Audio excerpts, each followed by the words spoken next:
Le 26 janvier 2026, bienvenue à l'actualité internationale sur Kivu Morning Post. Dans un communiqué publié le 25 janvier 2026, le PPRD Diaspora accuse les autorités de Kinshasa de dérive autoritaire et de répression politique, dénonçant notamment le rôle du Conseil national de cyberdéfense.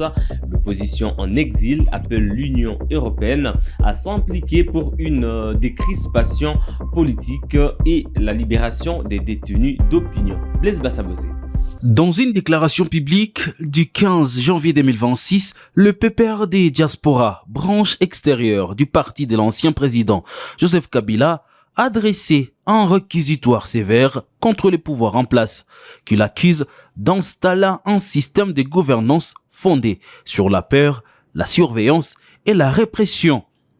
Au centre des critiques figure le Conseil national de cyberdéfense. Officiellement conçu comme un instrument de cybersécurité, cet organe est présenté par l'opposition comme un outil de contrôle politique. Le PPRD Diaspora affirme que le CNC s'est transformé en un appareil parallèle de surveillance et de coercition, allant jusqu'à les qualifier de polices politiques de type Gestapo technologique, selon les termes même du communiqué. Pour le parti, cette évolution s'inscrit dans un contexte plus large, marqué par la multiplication des arrestations politiques, la criminalisation de l'opposition et la réactivation de la peine de mort. Une dynamique jugée incompatible avec le principe de l'état de droit, d'autant plus qu'elle viserait, selon les PPRD, des figures majeures de l'opposition, dont Emmanuel Shadari et Aubin Minaku, récemment interpellés. Face à ce qu'ils considèrent comme une impasse politique interne, le PPRD Diaspora se tourne vers le partenaire international de la RDC. Il salue particulièrement le prise de position de la Belgique et de la France en faveur d'un dialogue national inclusif. Pour la cohérence et la vocalité désormais rare dans les concerts des nations aux dérives observées à Kinshasa, mention spéciale est faite à la Belgique sous les communiqués. Ces derniers jours, des démarches diplomatiques ont été entreprises à Kinshasa et à Bruxelles. Le 19 janvier, une délégation du parti a échangé avec l'ambassadrice de Belgique sur la détérioration de la situation sécuritaire et du climat politique, évoquant notamment des enlèvements et des arrestations visant des opposants et des journalistes. Le 22 janvier, le PPRD a remis un document de position au ministre belge des Affaires étrangères appelant à une décrispation politique et à un dialogue crédible. À l'approche du Conseil des ministres européens du 29 janvier, l'opposition congolaise en exil exhorte l'Union européenne à agir.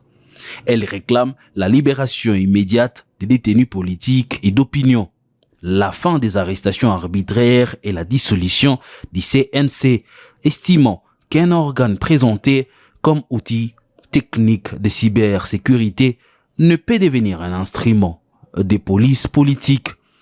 Alors que la Commission nationale des droits de l'homme affirme suivre ces dossiers avec attention, cette sortie du PPRD illustre l'internationalisation croissante de la crise politique congolaise, désormais posée comme un enjeu de gouvernance démocratique et de stabilité régionale.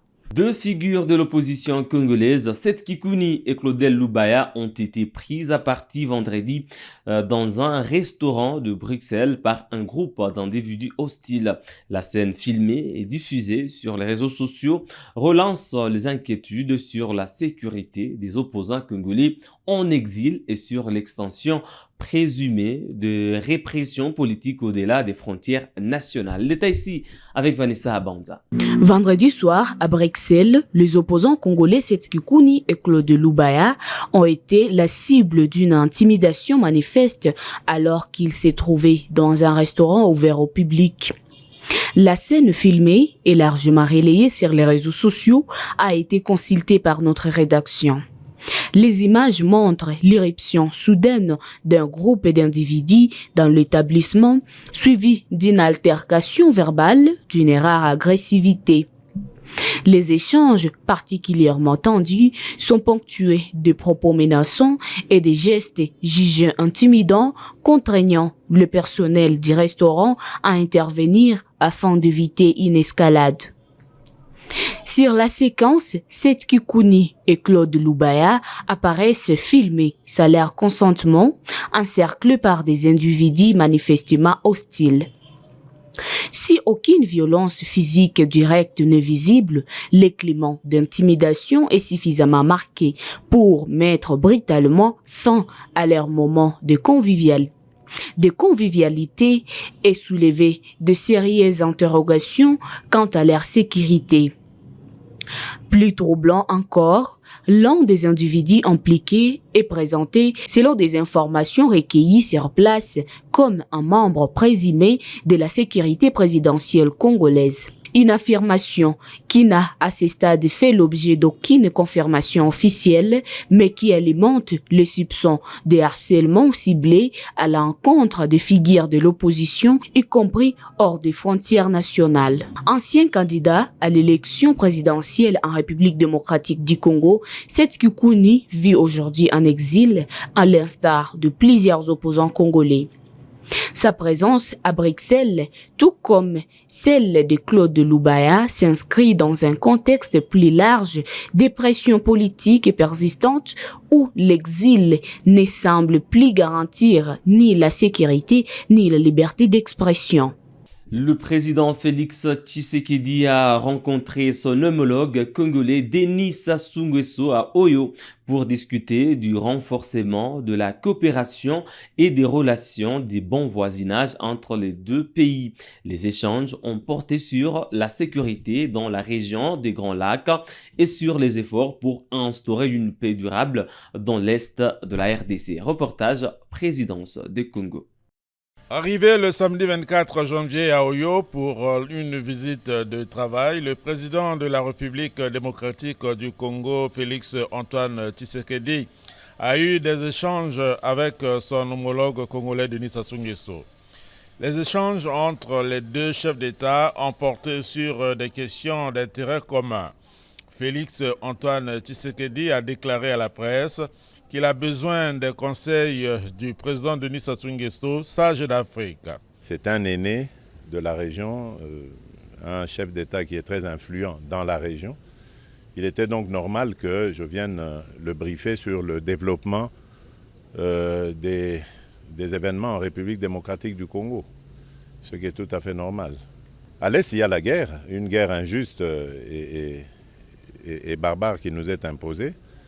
Il y a des processus de paix qui ont été engagés et pour lesquels d'ailleurs les protagonistes se sont aussi engagés, mais qui ne sont pas respectés par certains. Après donc les échanges de plus de 2 heures qu'il a eu avec le président Denis Sassou Nguesso, le chef de l'État de la RDC a regagné son pays samedi soir.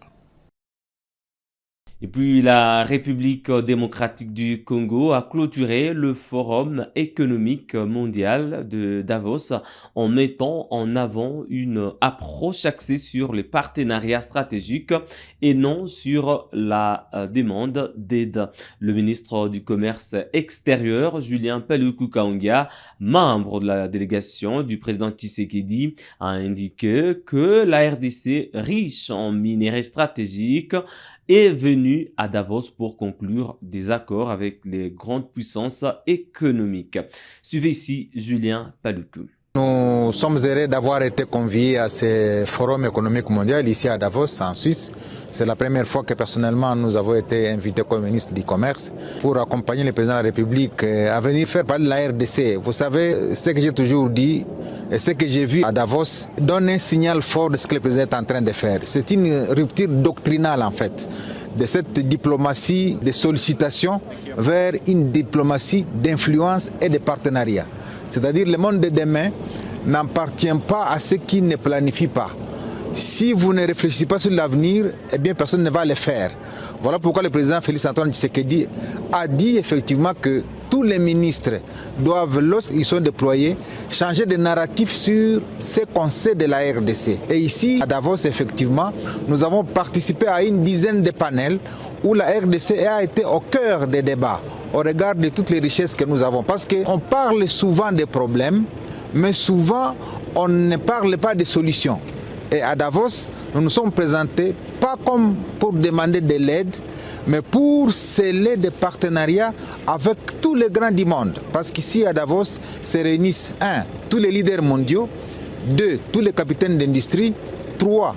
Tous les responsables des organisations internationales pour définir la trajectoire qu'on doit suivre en 2026. Et donc, si on est absent ici, on ne sera pas partie prenante dans les schémas directeurs qui sont définis par les leaders mondiaux, qui en fait essaient un peu de tracer comment l'économie mondiale va devoir se comporter. Et vous savez, la RDC, c'est un grand pays qui trace l'avenir de la planète à travers toutes les ressources dont nous disposons. Alors, il ne faudrait pas que les gens commencent à discuter de l'avenir de la planète avec un acteur qui est un acteur majeur sans que lui-même soit partie prenante des décisions qui doivent être prises. Et donc nous sommes heureux que la RDC ait été présente dans toutes les assises pendant les 4 jours, du 19 au 23 effectivement. Et tous les ministres qui étaient présents ici à Genève, déployés par le président de la République, l'ont été. Et j'ai participé en dernier lieu à un panel important qui a réuni le président du Ghana, le vice-président du Nigeria, l'ancien vice-président du Nigeria,